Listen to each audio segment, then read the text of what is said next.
Daydreamer Place.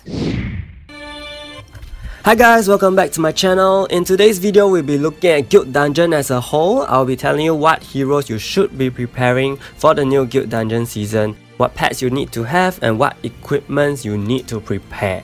Okay, so currently it is the pre-season, so I'm just gonna show you the actual gameplay and lineup in other separate videos. Okay, I'll make individual run-throughs when the time comes, but I hope with this guide you and your guild are able to come up with great lineups to tackle all the necessary Guild Dungeon flaws. Okay, remember you only have 3 minutes, so you have to minimize support casting and do a lot of DPS damage. So let's start off with the heroes.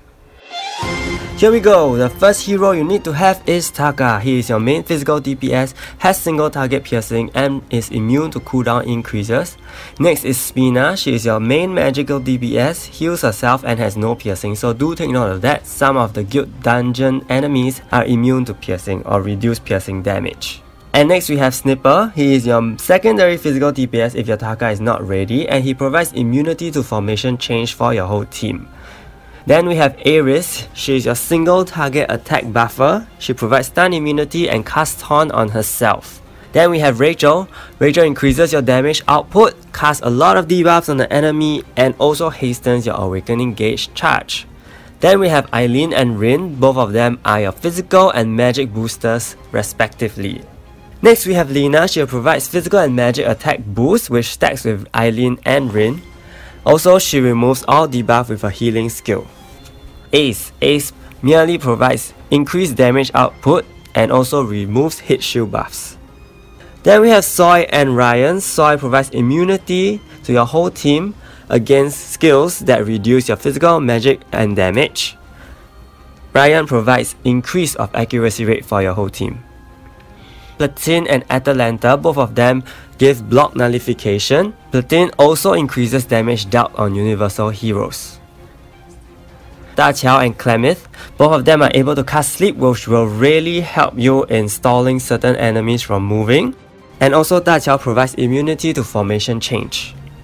Then we have Reflect immunity heroes Aragon and Dylan's. Dylan's is very specific for fighting against Kagura in World 8. Aragon also is able to provide your team with faster cooldown with every basic attack. Then we have heroes which provide debuff immunity, Amelia, Spike or Alicia, either one is fine.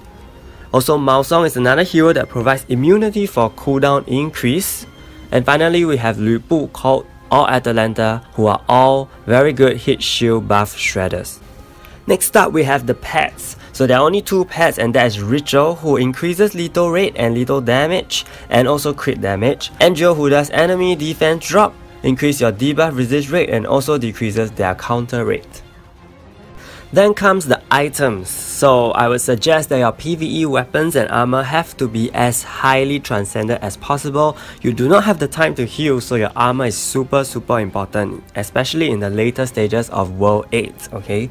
And in some cases, lethal build is required on Rachel for some flaws such as 7-4, 7-7, 8-9, because she's required to hit certain enemies such as Lina, whereby she has to have a very high lethal in order to do so. For jewels, there are 3 specific jewels that I really want to mention, and that is the lethal rate jewel, whereby you sometimes need it to increase the lethal rate for Taka. The cooldown immunity jewel, which is required on Rachel for certain flaws in World 7 and World 8 especially. And finally, the debuff resistant jewel for Ares, because she is the one that has Taunt cast on her, so you want her to be able to tank debuff resistances and counter, and thereby reducing the cooldown of your DPS and allowing you to do damage efficiently. For accessories, I would suggest that you have Willful Rings on Rachel and Ares mainly. Ares especially will require 4 different resistant rings in different worlds. Blind for World 4, Freeze for World 6, Death for World 7, Electrify for World 8, in certain flaws of these worlds only.